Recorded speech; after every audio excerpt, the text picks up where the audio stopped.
Bonjour à tous, donc aujourd'hui je vais vous expliquer comment réaliser un câble de transfert pour machine-outil, donc PC machine-outil, d'une manière très simple.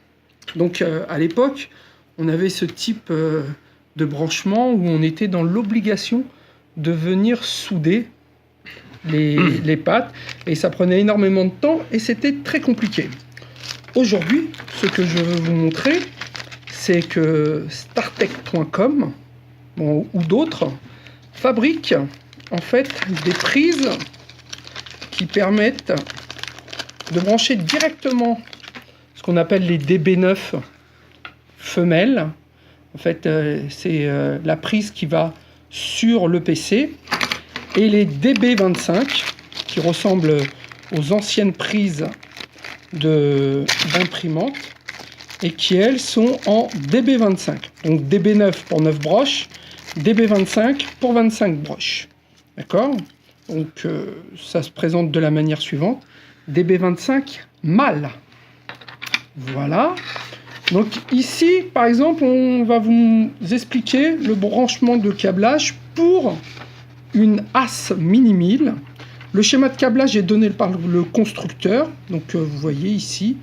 Là, ici, nous, on a mis des annotations par rapport aux différentes couleurs des fils, qui doivent correspondre, bien sûr, au DB9 et au DB25. On a fait un agrandissement ici pour bien se repérer. Vous voyez, par exemple, le fil blanc, je vais devoir le mettre pour le 2B9, c'est le premier qu'on va faire, dans la case numéro 2, le jaune dans la case numéro 3, et ainsi de suite. La difficulté sera de faire un pontage entre le fil marron, qui ira en 6, et le fil bleu, qui ira en 1. D'ailleurs, on commencera par cette difficulté-là. Donc, nous pouvons maintenant commencer la réalisation du DB9 femelle qui ira sur le PC. Pour pouvoir réaliser ce pontage, on achète une pièce comme ça chez RS Pro. D'accord, peut y en avoir ailleurs. Hein, donc, et la petite chose, donc en termes de matériel, on va avoir besoin de ceci, de la DB9, d'un cutter, d'une pince et des schémas de câblage. Voilà. Donc, dans un premier temps, nous allons retirer la petite lamelle qui va nous permettre de pouvoir faire notre pontage. Donc, vous voyez, en fait, normalement, on met un fil ici, on ferme et il y a le pontage. Là, nous, comme il n'y a pas beaucoup de place à l'intérieur de la prise, on est obligé de la retirer pour pouvoir la mettre. Donc, on a bien repéré que c'était notre fil marron et notre fil bleu qui allaient être pontés. Hop, je les récupère, ces deux fils-là. Je les positionne comme ceci. Je fais un marquage avec un marqueur pour pouvoir, en fait, retrouver, lorsque je tournerai le fil, où se trouve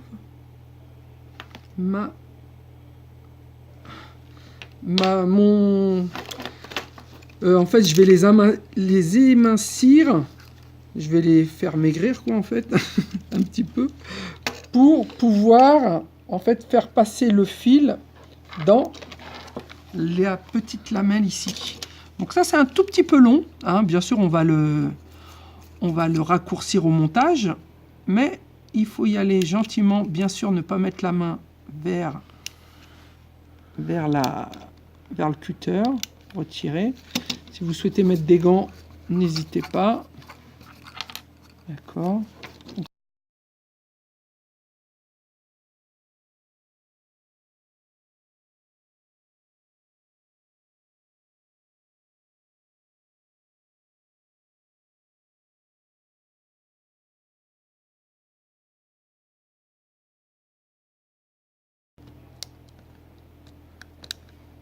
Voilà.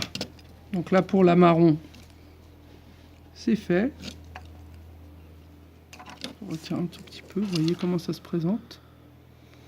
Il faut faire de même, et environ à la même hauteur, pour le bleu. Allez, on est parti.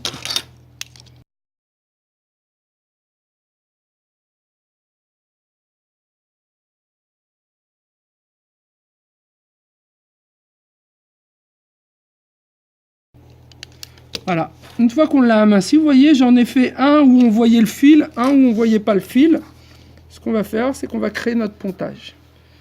Donc on le crée un par un. On positionne bien la lamelle dans la fente ici. Et on vient appuyer. En fait, on vient le faire glisser. Voilà. Et voilà. Une de mise. Et là, je l'ai un petit peu moins aminci, hein, mais j'avais peur que ce soit trop... Voilà. Faut se lancer, hein, donc c'est possible qu'il y ait un ou deux ratés. Mais ça, après, vous pouvez étamer, quoi, soit pour les réparer. Ou sinon, les prises ne valent pas forcément hyper cher.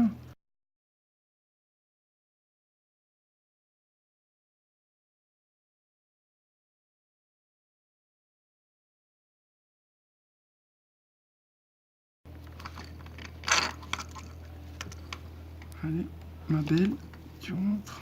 Voilà. Donc, une fois que vous avez fait ceci, le pontage est réalisé. Donc, maintenant, on va utiliser ce schéma-là.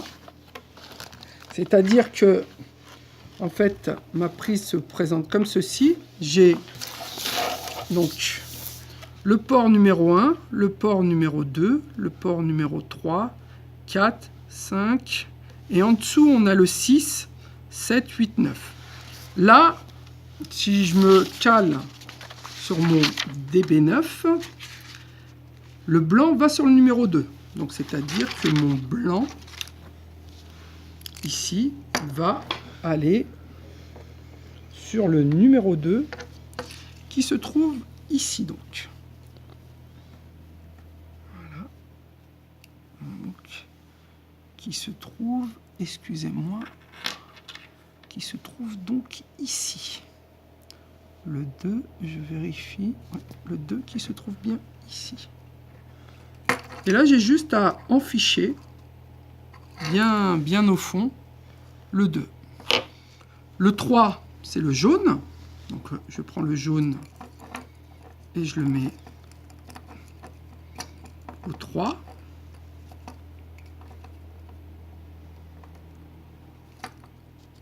Voilà, on en fiche bien, ça va tout seul. Le 8, c'est le rouge. Donc le 8, on prend le rouge. Le 8, donc 6, 7, 8.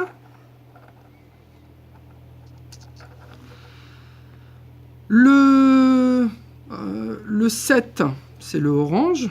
Donc juste avant le 8, le 7. C'est l'orange. Attendez, je l'enquille bien. Bon, des fois, il y en a qui sont plus souples que d'autres. Voilà, il est bien enquillé. Le 4, c'est le vert. Donc, il vient à la suite du jaune. Hop. Le 5, c'est le noir. Le 5, c'est le noir. Et le bleu va donc au 1 et le marron au 6. Je vous conseille de les enquiller en même temps parce que sinon c'est délicat avec le pontage. Donc on a bien le bleu dans le 1 et le marron dans le... Donc hop, hop. Pousse aussi, on peut pousser aussi un peu avec les ongles. Il faut bien les enquiller de manière à ce qu'on ne voit plus la cosse. Voilà. Une fois que tout est réalisé, ça se présente de cette manière-là. Donc là, dernière étape, il ne reste plus qu'à enficher Donc en essayant de plier mais sans trop abîmer le pontage. Donc on essaye d'enfoncer les fils. Une petite difficulté, hein, faut être un petit peu patient. Mais si j'y arrive, je pense que tout le monde peut y arriver. On appuie ensuite ici avec les ongles. Et voilà, l'affaire est jouée. Notre DB9 est réalisé. Il ne reste plus qu'à le tester. Voilà, nous allons expliquer le DB25 de la même manière. Donc là, de la même manière, on va construire la broche DB25 qui ira sur la machine pour pouvoir réaliser notre câblage. Donc là, ça sera une broche mâle. Donc comme pour la DB9, on va d'abord faire le pontage du bleu avec le vert. Donc on prend notre fil vert et notre fil bleu. Je vous conseille de le faire avant, c'est plus simple. Et comme pour l'autre, ça permet de gagner du temps. Donc là, pareil, je noircis de manière à me repérer quand je vais tourner mes fils. Donc là, je suis peut-être un petit peu court, mais c'est pas trop grave. Donc là, on essaye de ne pas mettre ses doigts devant le cutter. On émincit.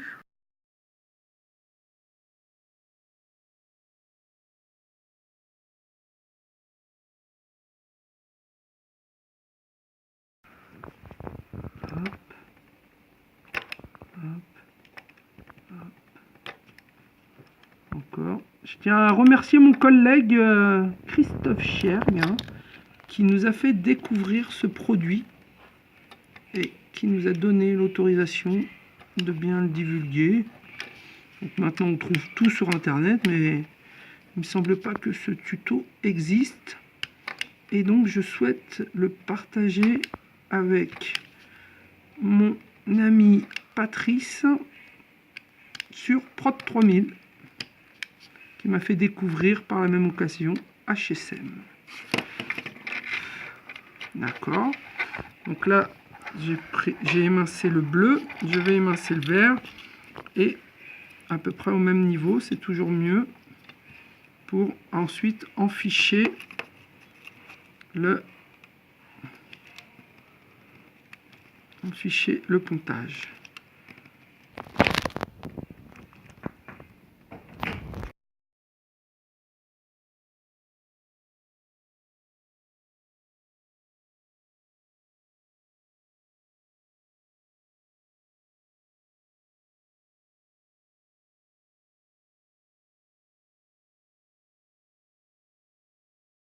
Voilà, donc c'est comme ceci. On va récupérer une lame. Hop, on va prendre hop, voilà, la petite lamelle qui se présente comme ceci. Donc on va l'enquiller dans la bleue, la présenter comme ça, et après vous l'aidez gentiment. Hein, il y a un petit, vous forcez un peu sans trop l'arracher, hein, pour pas la casser bien sûr, parce qu'après c'est un peu la galère. Donc c'est bien d'avoir un petit peu d'ongle et de forcer. Voilà, moi j'ai réussi à la faire glisser, c'est l'idéal, hein, pour qu'elle tienne. Et là ici pareil, on enquille la verte dans une des parties qui est un massif, donc on essaye de ne pas bloquer les autres fils, et ensuite on vient avec le pouce et on essaye de pousser des deux côtés de la lamelle pour qu'elle glisse. Voilà, donc là ça se présente de la manière suivante. Vous avez réalisé votre pontage, il ne nous reste plus qu'à faire les branchements. Donc ce que je vous conseille moi ici, c'est d'avoir donc le schéma qui est comme ceci. Le numéro 1, donc c'est celui-ci. Numéro 2 jusqu'à 13. Et ensuite on repart à 14, qui se trouve là, jusqu'à 25. Donc là, on nous dit que le blanc va dans le numéro 2. Le numéro 2 qui se trouve donc forcément ici. Donc on y va. On enchaîne cette fois-ci et on pousse bien de manière à ce que la fiche ressorte bien de l'autre côté puisqu'on est en mâle. Donc le blanc, le 3, c'est le jaune. Donc on poursuit. Le 3 dans le jaune.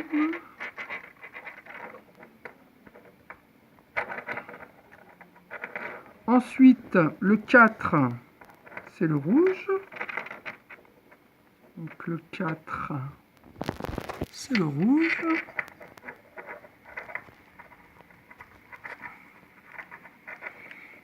Le 5, c'est le orange. Voilà. Ça se fait tout seul. Ensuite, le bleu et le vert, je vous conseille de les faire en même temps. Donc, le bleu, il est en 8 et le vert en 6. Donc, il y a le 7 qui est là. Donc, bleu 8 et vert 7. On en fiche et on en fiche. Voilà, très bien. Le 7, c'est le noir. Donc, il vient s'insérer entre les deux. Le 7, il vient entre le bleu et le noir. Donc là, on va avoir des petits doigts, mais voilà. Et le marron, qui est le 20. Donc là, il faut qu'on regarde bien. Donc 25 et le 20 qui se trouve juste ici.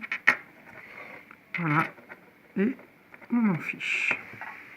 Quand on a fini ce travail-là, on essaye de torsader un petit peu pour pas abîmer le pontage. On essaye de faire une petite pliure. Voilà. Et on essaye que les fils ne viennent pas se coincer. C'est un petit peu embêtant, mais on y arrive. Des fois rapidement, d'autres fois un peu moins rapidement. Donc là, hop. Et ensuite, on vient clipser et clipser. Voilà. Voilà. Voilà. Votre DB9 est fini. DB25, pardon. DB25 mâle, DB9 femelle. Il ne nous reste plus qu'à aller tester nos broches. Et donc, la liaison entre les deux s'effectuera par un câble simple RJ45 qui viendra s'enficher là-dessus. On est parti. On y va. Sur le PC, on vient mettre notre DB9 femelle sur notre DB9 ici mâle. On fait la liaison entre les deux via un câble RJ45. Il me semble que c'est du croisé. Hein. On enquille et de la même manière, on en fiche. Voilà. Pour pouvoir transférer notre programme, nous ici on utilise le logiciel HSM qui nous permet d'éditer. Il nous a permis de créer des paramètres